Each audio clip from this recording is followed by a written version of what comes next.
buenas tardes, bienvenidos con nosotros a Palestinos por el Mundo. El tiempo siga corriendo, Gaza siga bajo un genocidio, muerte, sangre, dolor y el mundo callado. Pero siempre tratamos de llevar nuestra voz, en nuestro saludo para Gaza, para los palestinos, nuestra gente, nuestros hermanos allá, saludando la resistencia.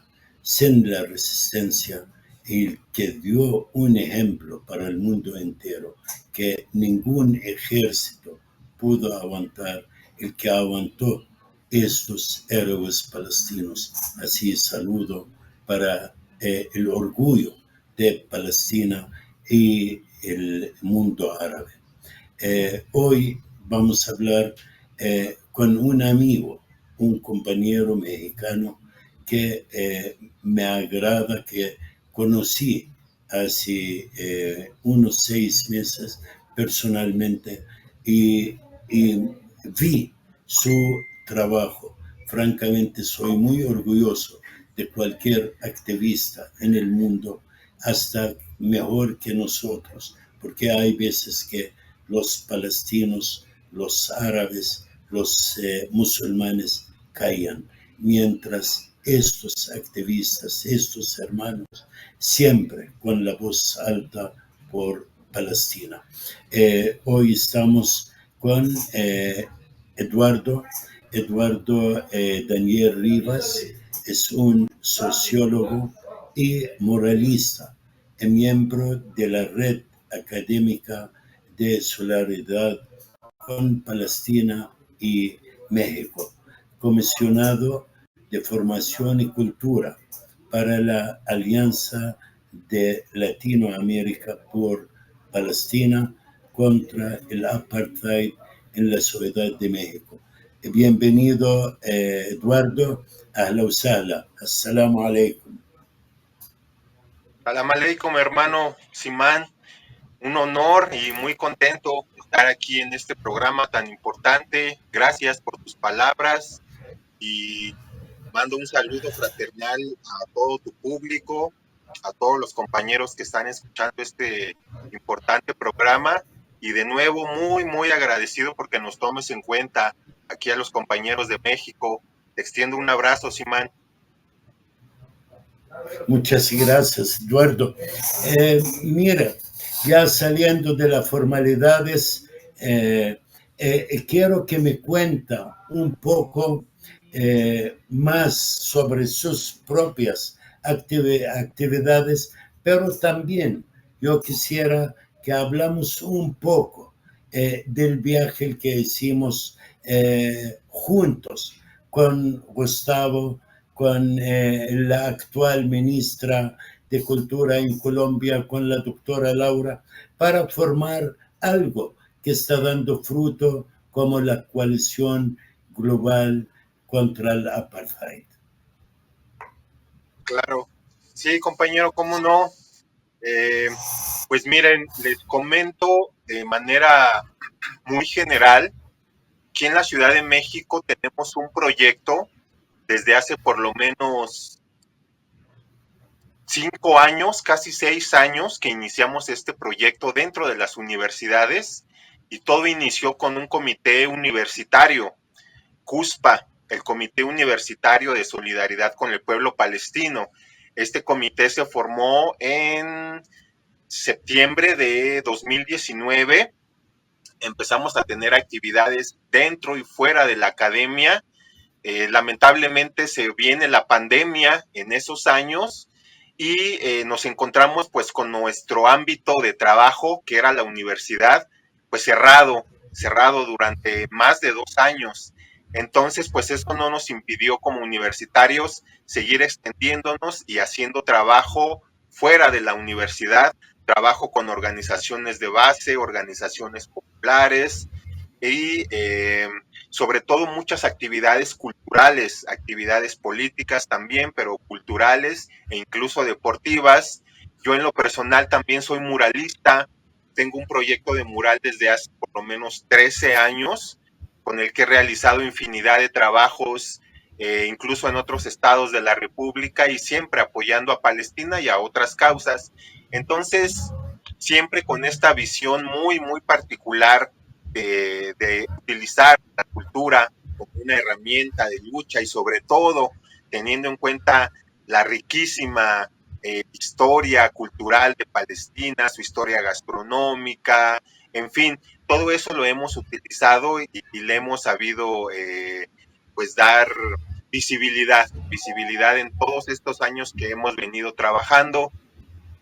Aquí en la Ciudad de México nos hemos ido acuerpando en estos años con otras organizaciones hermanas con las que ya llevamos haciendo un trabajo muy, muy arduo y muy compartimentado desde hace varios años. Una de estas organizaciones es precisamente el Observatorio de Derechos Humanos de los Pueblos. Tú conoces a la compañera Daniela, con ella hemos hecho un trabajo muy, muy importante dentro y fuera de las universidades. Tenemos compañeros también, por ejemplo, en Guanajuato, que tienen su propio comité, el Colsopal.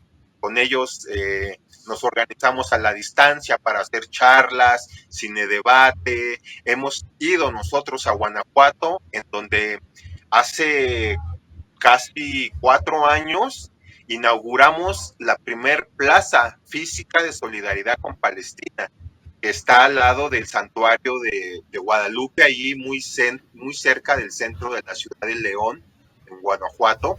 Está la Plaza de Solidaridad México-Palestina. Ahí la hicimos con vecinos de ahí de la colonia, muy solidarios, con organizaciones leonesas y con el Comité Local de Solidaridad con Palestina. Tenemos compañeros, por ejemplo, en la ciudad de Puebla, también ahí tenemos a gente de la Universidad de la Tierra que son parte de nuestro proyecto, y también nos hemos desplazado para allá para llevar charlas a los jóvenes, actividades culturales, pintura, recreación, canto, baile. Hace poco estuvimos también en la ciudad de Morelia. Morelia es otro de los puntos en donde tenemos organizaciones hermanas. Allá tenemos a los compañeros, por ejemplo, de Potentia, que son artistas de México y de Latinoamérica, muy, muy solidarios con el proceso palestino y con otros procesos también de aquí, de todo nuestro continente. Bueno, ese trabajo es el que hemos venido realizando ya en los últimos años, pero particularmente ya en 2023, a finales del 2023, cuando teníamos afianzado ya nuestro proyecto universitario con compañeros en varias carreras, en relaciones internacionales, en filosofía, en sociología, en fin, y en otras instituciones, decidimos acercarnos ya a los profesores y a los investigadores.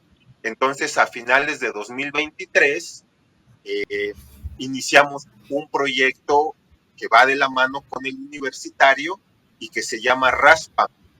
Esta es la Red Académica de Solidaridad con Palestina, México, que está en su mayoría formada por profesores, por investigadores de la UNAM, de la UACM, del Colmex, del CIDE, y tenemos compañeros también en otros estados de la República, en instituciones muy, muy importantes educativas y de renombre por el nivel de investigación que se hace aquí en el país.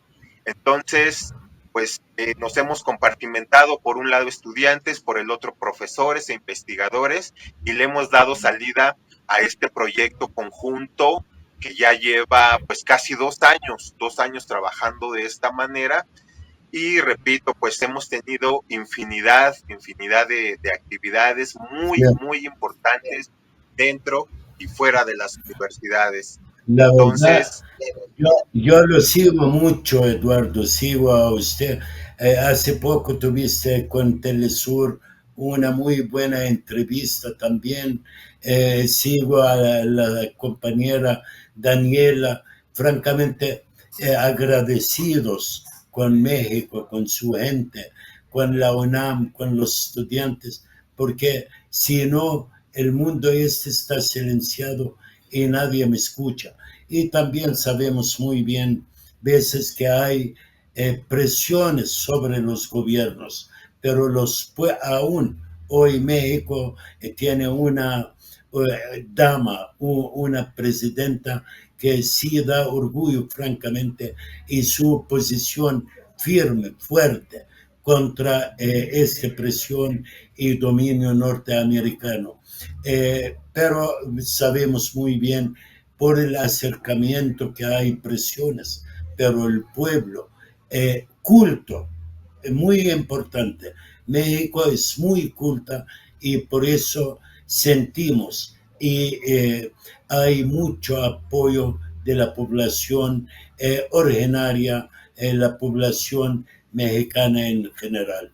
Gracias, la verdad muy agradecidos.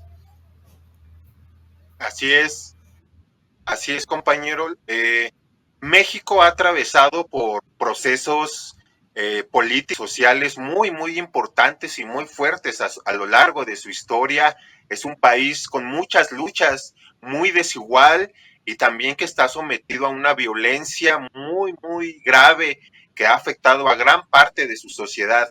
Entonces, los mexicanos saben cómo responder ante este tipo de eventualidades, saben cómo responder a los hermanos en Palestina. México ha destacado durante mucho tiempo como un país que es referente de internacionalismo revolucionario. Muchos mexicanos han estado presentes en las luchas latinoamericanas, en El Salvador, en Nicaragua, en Chile, en Colombia, en Guatemala, y no solamente haciendo esfuerzo político y pacífico, también han estado enfrentando directamente con las armas a los invasores, al imperialismo, al colonialismo, y sí, siempre hay gente muy, muy dispuesta a dar esa lucha y creo que México se ha mantenido al nivel de las circunstancias que reclama un genocidio como el que está ocurriendo en estos momentos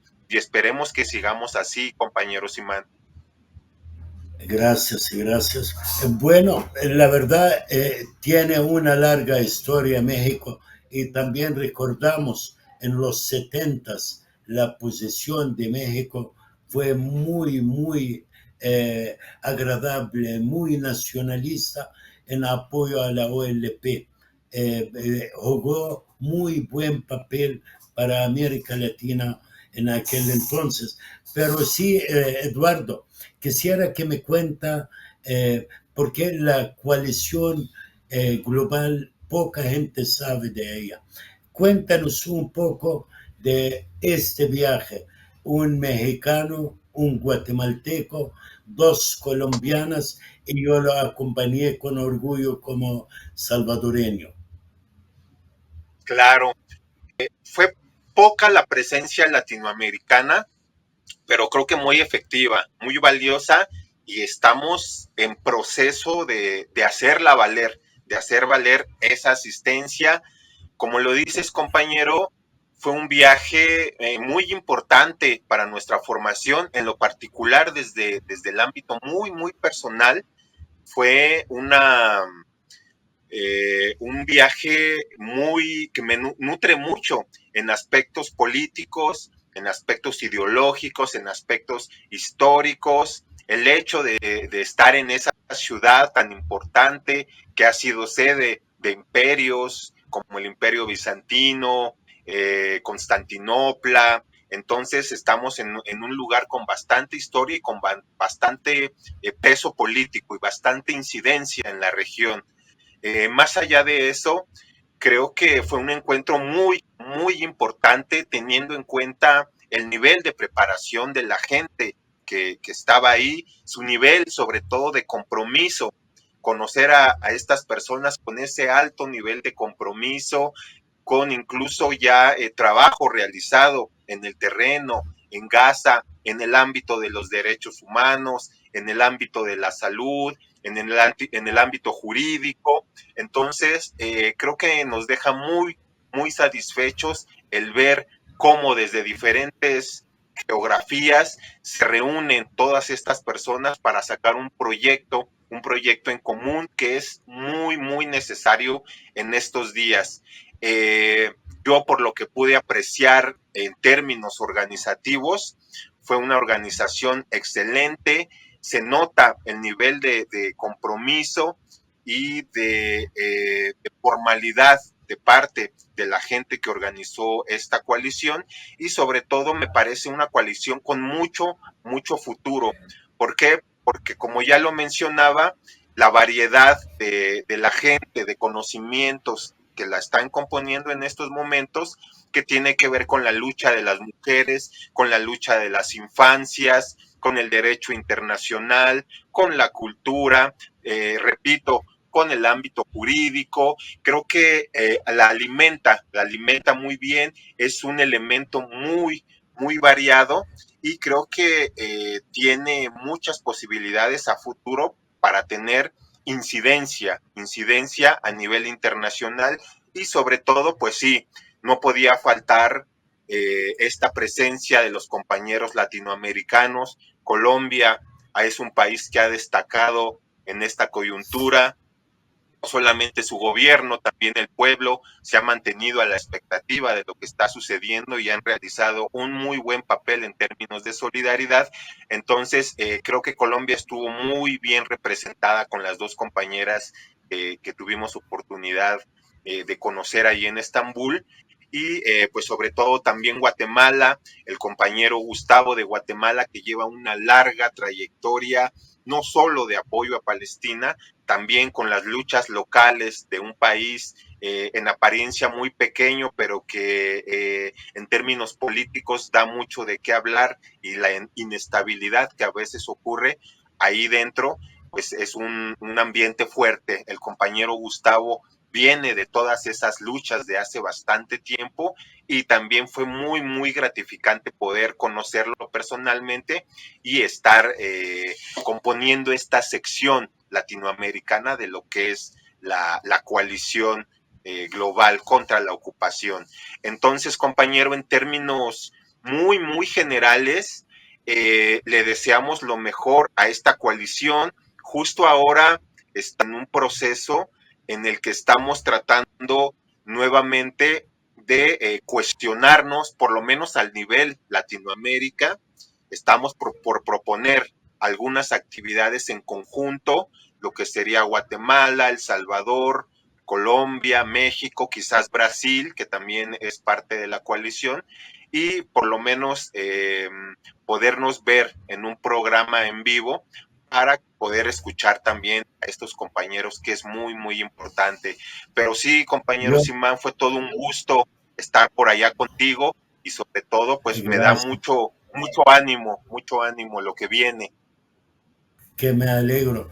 Francamente, yo siento que pronto ya vamos a tener una reunión a nivel de la coalición.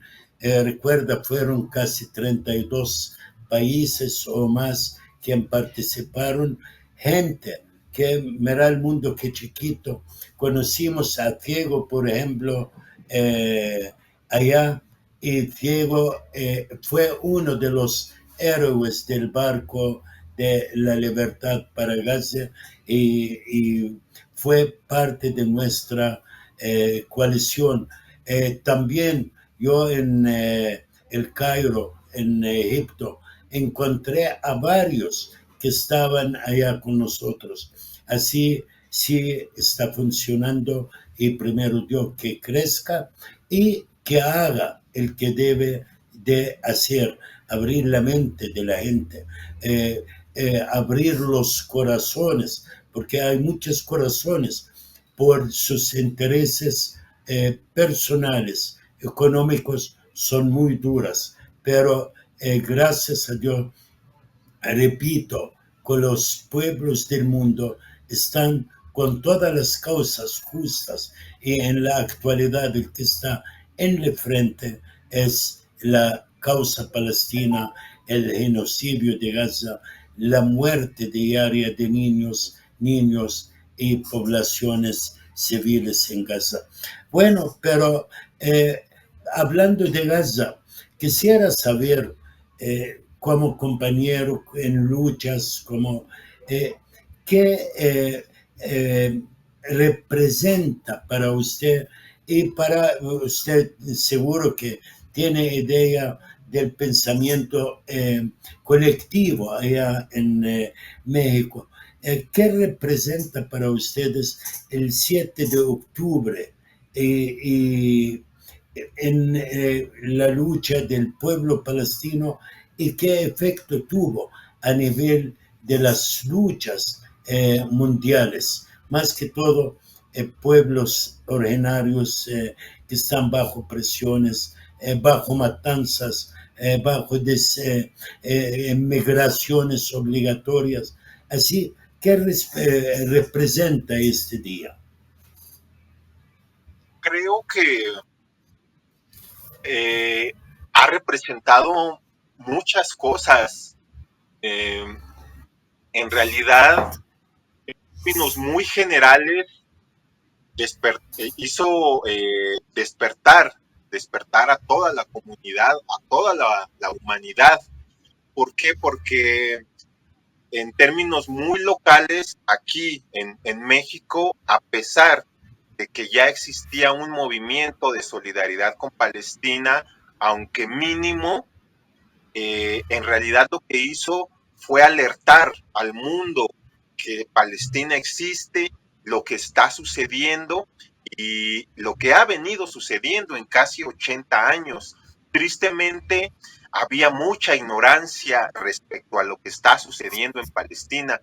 Mucha gente que jamás, a estas alturas de lo que sucede, jamás habían escuchado ni siquiera la palabra Palestina. No sabían que es pueblo que lleva casi 80 años bajo ocupación, resistiendo un proyecto imperialista, colonialista, expansionista, agresivo y racista que los está exterminando desde hace mucho, mucho tiempo.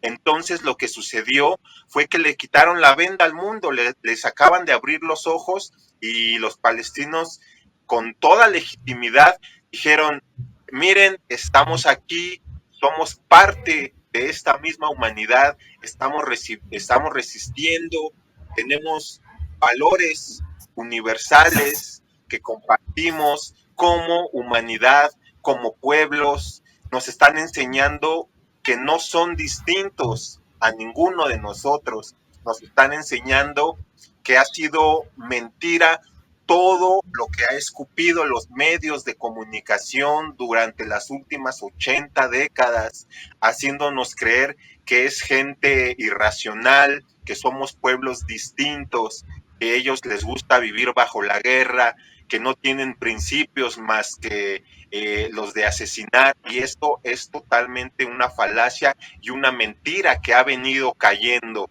Lo que sucedió el 7 de octubre es un hecho legítimo, un hecho de soberanía popular, de la soberanía de un pueblo que tiene el derecho a defenderse y lo más importante es que lo hizo ya públicamente, rompió con todos esos estereotipos, con todos esos, digámosle, malentendidos que se han promovido desde los medios de comunicación, esa farsa de llamarles terroristas a todo un pueblo que se está defendiendo, todo eso se está viniendo abajo con el 7 de octubre.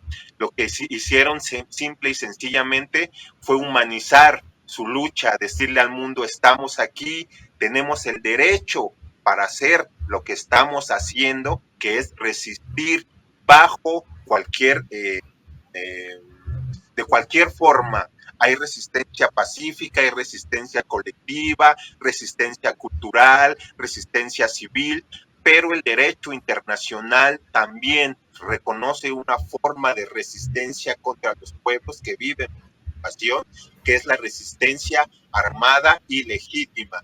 El pueblo de Palestina tiene ese derecho y creo que a partir del 7 de octubre ha quedado bien claro, es un derecho de defensa. Entonces, creo que todo eso vino a modificar este lenguaje, este discurso ya desgastado, esta narrativa de que los sionistas están defendiendo, de que son una democracia que está en esa región, de que son el único país democrático dentro de las dictaduras árabes e islámicas, pero todo ese velo se cayó. Nos ayudó el 7 de octubre a que Palestina le quitara la venda al mundo, Simán. Creo que es un paso muy importante que ¿Sabe? se ha dado antes de liberarse. Gracias. La verdad, hablando de derechos, después de una pausa, yo le voy a hacerte una pregunta en especial sobre los derechos, aprovechando dando las gracias a WOW TV por su apoyo a palestinos por el mundo. Y todos denle like, apoyan a este programa, porque como es palestino, muchas veces no está bien visto, pero nunca aburrimos. Así apóyalo en Facebook, en YouTube, en el canal, véalo. Y gracias de nuevo a WOW TV. Vamos a una pausa y ya regresamos. Ya de nuevo con Eduardo desde México, contándolos sobre su viaje a Estambul, sobre la coalición, sobre sus actividades y francamente son muchas. Yo estoy día a día a través de la alianza latinoamericana, el chat del que tenemos también, a través de las actividades directas, orgullosos de México y de todo el latinoamericano, porque francamente fueron una voz muy alta en el apoyo de Palestina cuando el mundo cayó. Sí, hay resentimiento, yo como palestino tengo mucho resentimiento, pero ni modo, así, pero no me deja, cuando hablamos de derecho, de preguntarte. Hay mucha gente y escuchamos una gran frase, chiquitita, pero tiene mucho significativo. Dice que Israel tiene derecho a defender. Verdaderamente, ¿quién tiene el derecho a defender y hasta a atacar? ¿Qué opina usted? Creo que es parte de esta misma narrativa maquiavélica que siempre ha tratado de confundir al público, sobre todo a ese público pues desinformado, que solamente se ha limitado a recibir información de los medios de comunicación internacionales, que ya sabemos que muchos de ellos controlados por el imperialismo estadounidense y por el sionismo también. Es parte de un discurso ya desgastado que ha promovido la Hasbara en todo el mundo, en todo el mundo. Y aquí hay que hacer mucho énfasis en la soberanía y en la legitimidad de los pueblos. Quien tiene derecho de verdad a defenderse en un contexto de ocupación, de genocidio y de violencia inusitada militar en términos asimétricos contra un pueblo que no tiene ni siquiera un propio ejército para defenderse, creo que es muy evidente la respuesta. Aquí el único derecho que hay para defenderse es el derecho de los pueblos bajo ocupación y de los pueblos oprimidos. Un país, sea cual sea, que es una potencia militar, armamentística, que está ocupando bajo el derecho internacional un territorio y un pueblo al cual no le pertenece, no tiene ningún derecho a reclamar al momento de la defensa. Aquí no aplica la defensa propia contra un ejército que es invasor. No puedes tú llegar a la casa de tu vecino, tocarles la puerta, meterte a la casa de tu vecino, golpearlos, estrangularlos, robarles la casa y después llamar a la policía y decirles que te estás defendiendo de tu vecino, ¿verdad? Entonces es algo incongruente. Es algo incongruente y es algo que muchas veces se escapa al público, se escapa al público porque se van con una idea superficial de que sí, dentro del derecho internacional existe la determinación, el derecho a defender tu territorio y eso da pie, pues sí, a que un gobierno soberano, un ejército pueda defender a su propia población de cualquier peligro inminente. Pero no podemos quedarnos solamente con esas imprecisiones, debemos de ir más allá, al fondo de las cosas en términos políticos, jurídicos y sobre todo históricos. Aquí sí es difícil quizás de entender lo que sucede desde una apreciación estrictamente jurídica o histórica. Vamos a remitirnos a la historia, a lo que ha sucedido y cómo el pueblo palestino abrió esas puertas para una comunidad que estaba siendo perseguida, que estaba siendo asesinada y que estaban escapando de otra violencia generada en Europa, en este caso en particular. Pero ¿qué sucede? Repito, cuando tú llegas a un territorio y te lo apropias de manera indebida y después creas un estado auxiliado por las potencias internacionales como la corona en Reino Unido, la corona británica, como el imperialismo estadounidense, apoyados desde países fascistas, europeos, todo lo que hagas ahí en ese territorio es ilegal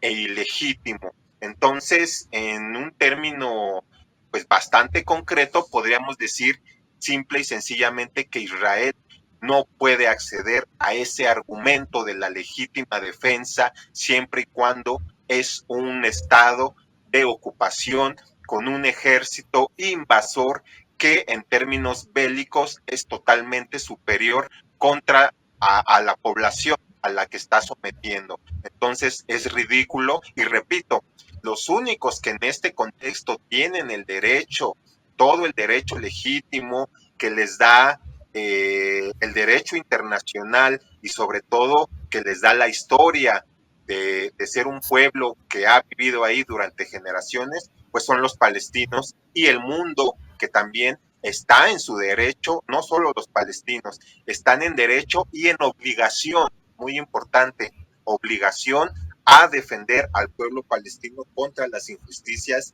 del sionismo. Eso es lo que sucede. Así es.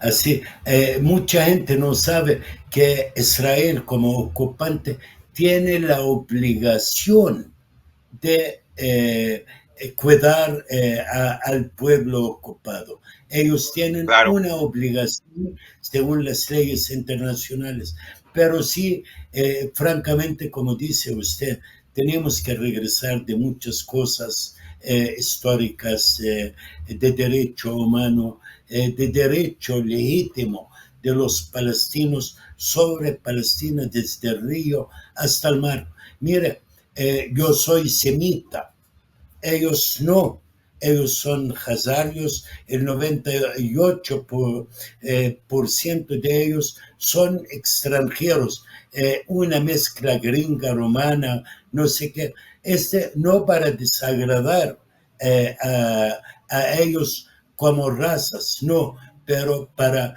reflejar que no tienen ningún derecho en Palestina. Israel misma es legal, nació ilegal, no debe de existir.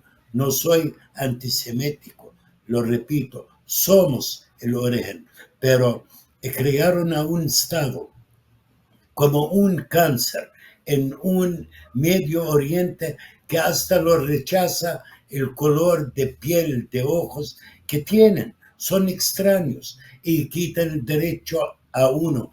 Y lastimosamente, mucha gente engañada a través de cuentos que dicen religiosas, aún aquí Cristo es palestino, jamás fue judío, jamás habló el judaísmo, jamás tuvo educación judía, jamás habló su lenguaje.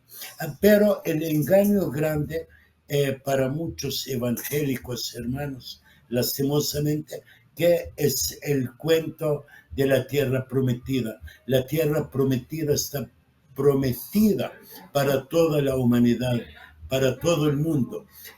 Ningún pueblo, ningún país, ninguna familia va a aceptar que llega un extraño a meter en su casa y decir, mira, usted tiene que vivir en el patio de la casa o en el jardín o a través de un muro.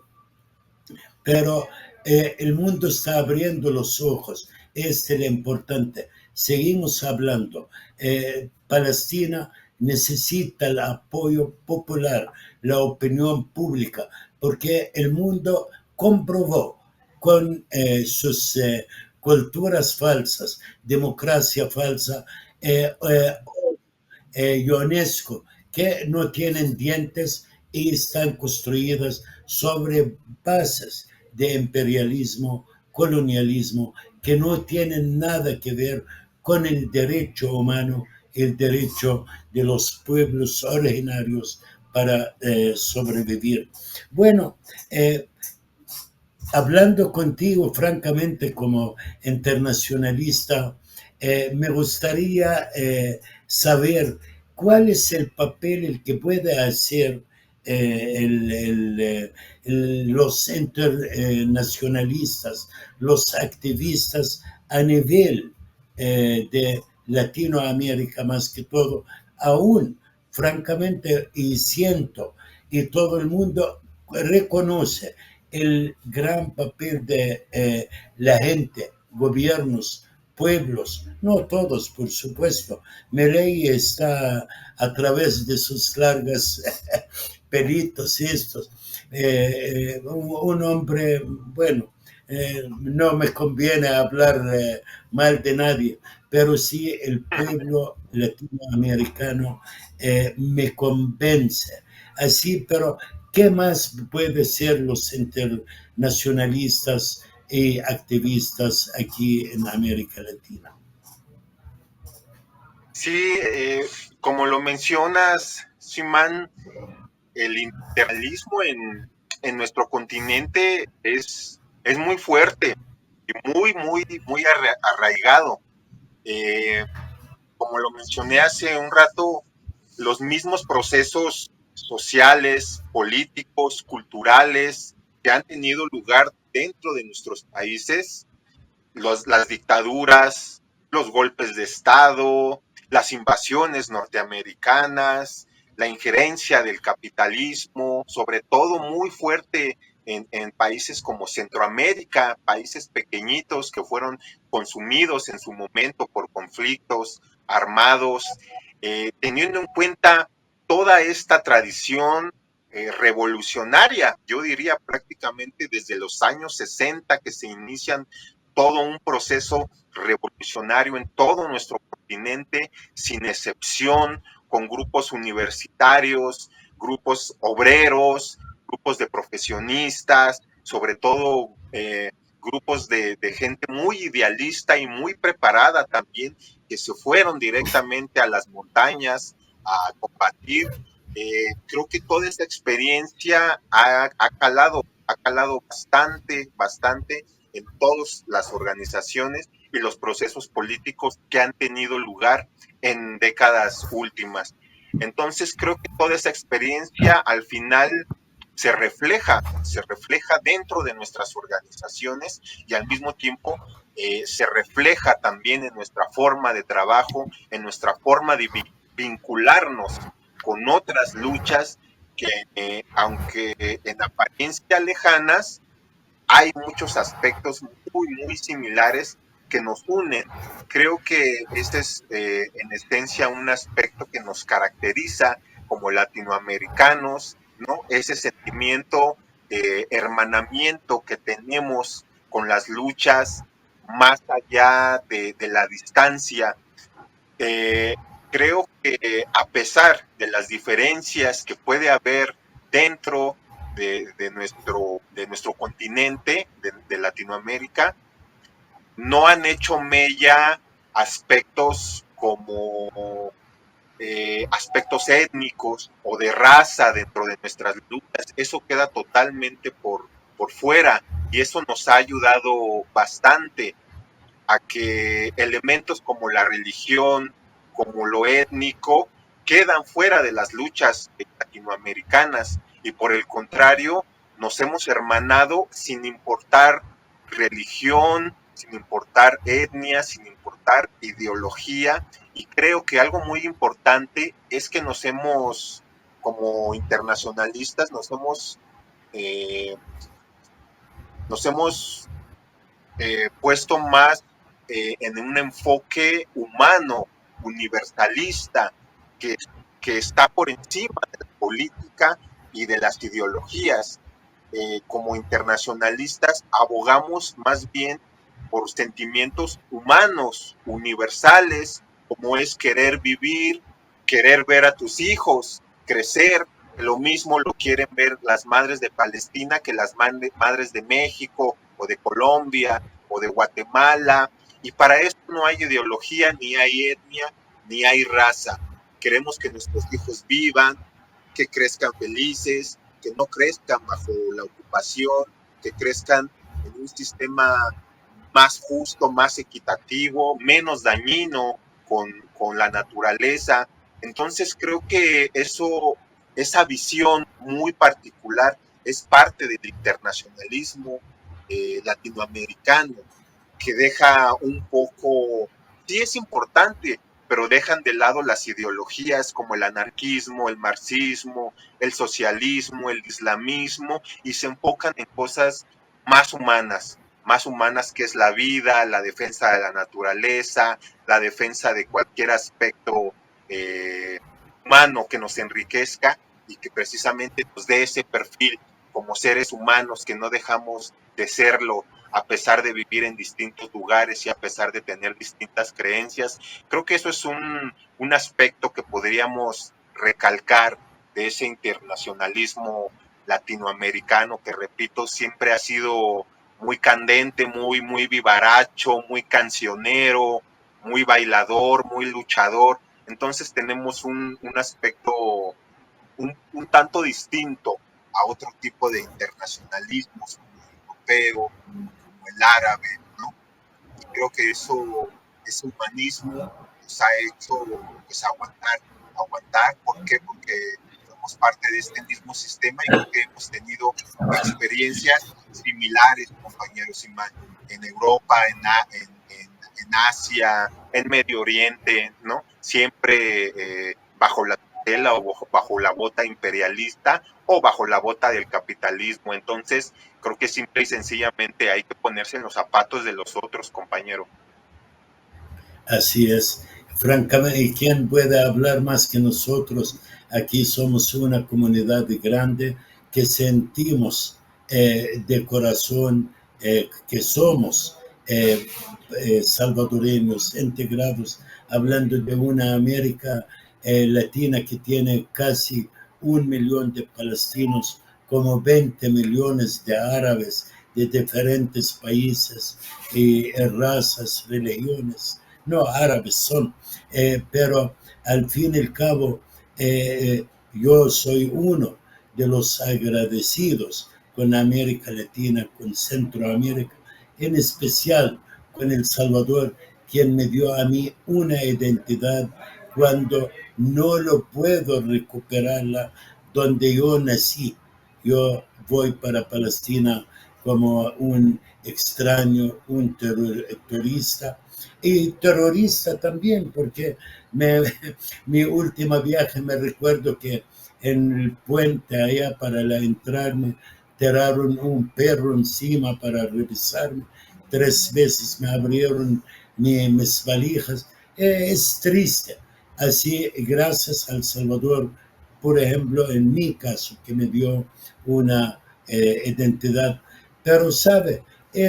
Me deja preguntar, cuando hablamos tanto del internacionalismo, de aquel amor de los pueblos eh, eh, para las causas justas, en la actualidad el que está en el frente, sin olvidar África, Sudán que tiene guerra, Siria, el que está metiendo Daesh en Nusra a través de los gringos, son organizaciones terroristas, como crearon a Israel con organizaciones terroristas hoy en Siria.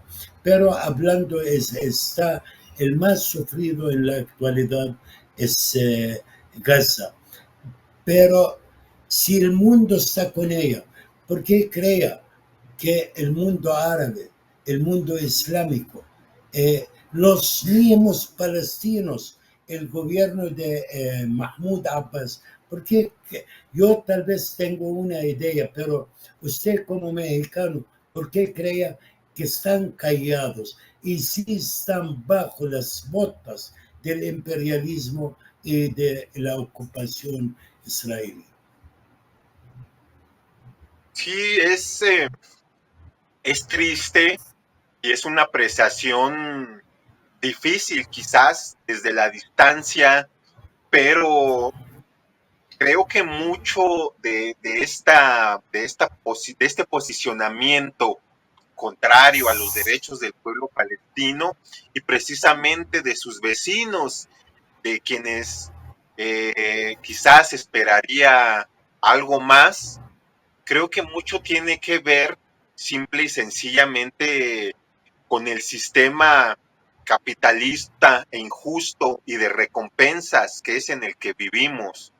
Eh, a estas alturas, simple y sencillamente, tienen mucho más peso los contratos económicos, políticos, militares y financieros que pudieran tener los estados que aspectos como la soberanía, la humanidad, la dignidad, la vida, la justicia, todos estos aspectos quedan supeditados a lo que es el sistema global capitalista, financiero, eh, eh, desigual, que es totalmente desigual. Si por encima de lo humano no hubiera beneficios económicos y ganancias, quizás sería otra la posición de estos países, pero en realidad estamos hablando de acuerdos económicos, acuerdos territoriales que muchas veces se dan en lo oscuro, que se dan por debajo del agua, que no salen a la luz, que el pueblo ni los medios conocen, pero que solamente las élites gobernantes, los capitalistas, las corporaciones armamentísticas tienen negocios, tienen contratos, tienen prácticamente a los gobiernos en sus manos y a estas alturas para ellos es peor romper un contrato armamentístico, romper un contrato financiero, terminar con un financiamiento, terminar con un estilo de vida que les proporciona este tipo de sistema capitalista, es para ellos más difícil terminar con todo este sistema que ponerse del lado de sus hermanos de patria, de creencia, de religión, de región, ¿no? Para ellos es muy, muy, muy difícil y simple y sencillamente ya no estamos en tiempos en que Egipto, en que Siria, en que Irak mandaban a estos ejércitos a luchar del lado de Palestina. Por un lado, la diferencia en términos militares es cada vez mayor. Las corporaciones militares han adquirido un poder tremendo, no solamente en términos armamentísticos, económicos, sino también en términos de veto político. Entonces, ellos pueden decidir simple y sencillamente qué es lo que hace un Estado, cuál va a ser el posicionamiento de un Estado. Las corporaciones de armas y los bancos les dicen qué hacer y qué posiciones deben de asumir ante ciertos conflictos. En este caso, qué posición asumir ante un genocidio, que no es un conflicto, no es una guerra y simple y sencillamente han quedado muy, muy por debajo de las expectativas. ¿Por qué? Porque las condenas Las condenas no van a liberar a Palestina, se necesita un trabajo riguroso en el terreno, en términos diplomáticos, jurídicos, políticos, económicos y también en esfuerzos bélicos. Y no hemos visto que ningún país árabe o musulmán o de la región, claro, salvo excepciones como Yemen, organizaciones como las libanesas, organizaciones de resistencia en Irak, en Siria, que ya no tienen mucho que ver con estos gobiernos, menos con el sirio, que ya está controlado por el imperialismo estadounidense y por el Estado Islámico, pues se quedan cortos, no hacen el trabajo que les corresponde y simple y sencillamente están acrecentando su papel como peones del imperialismo y peones del sionismo en la región. Entonces creo que hay que decirlo, hay que condenar esa actitud y decir que estamos esperando más de los pueblos árabes y musulmanes y menos de sus gobiernos. Gracias. Francamente, mejor que este no se puede decir. Sí, da vergüenza, da pena que el misma Solpa Palestina, la misma ANP, no logró mandar un pedacito de pan o una botella de agua para sus hermanos en Gaza. Al contrario, algunos de los sinvergüenza de ellos están trabajando para desestabilizar la lucha en Gaza. Habló usted del poder, el poder militar. Hubo una guerra mundial y nadie lo puede negarlo, porque estaba Britania, estaba Inglaterra, perdón, Francia, Holanda y lo peor, Estados Unidos, atacando a un territorio tan pequeño que puede ser que la mitad de la ciudad de México, el Distrito Federal, pero no lograron. Aquí ya casi tenemos 340 días, no me recuerdo exactamente, pero no logran a ganar a unos guerrilleros, a unos creyentes en una causa, en una patria que siempre lo reclamamos y jamás debe de existir Israel. Llamamos para un Estado laico, democrático, que quepa todos los palestinos y hasta los nacidos judíos en esta tierra, cualquiera que quiera vivir allá, pero que rechaza el proyecto sionista. Palestina para todos, Palestina cupo desde los romanos y griegos a todas las razas, a todas religiones, y puede caber a nosotros también junto con judíos y musulmanes, pero sí bajo igualdad, bajo un régimen de justicia, de derecho, de libertad. Bueno, francamente no se aburre con usted y estoy muy agradecido. Tenía 8 preguntas, quizás ni logré 3 de ellas, pero así lo invito de nuevo otra vez. Ojalá que logramos pronto estar juntos. Y fue muy agradable hablar con usted, más que todo por este ánimo, este trabajo y esta información que tiene. Y junto con usted, junto con México, América Latina, mandamos un saludo grande para el pueblo palestino. Cierto que están contando ahorita más que 57,000 muertos. No somos números. Algún día el causante lo va a pagar. Si no olvidamos, jamás se olvida. La historia se repita.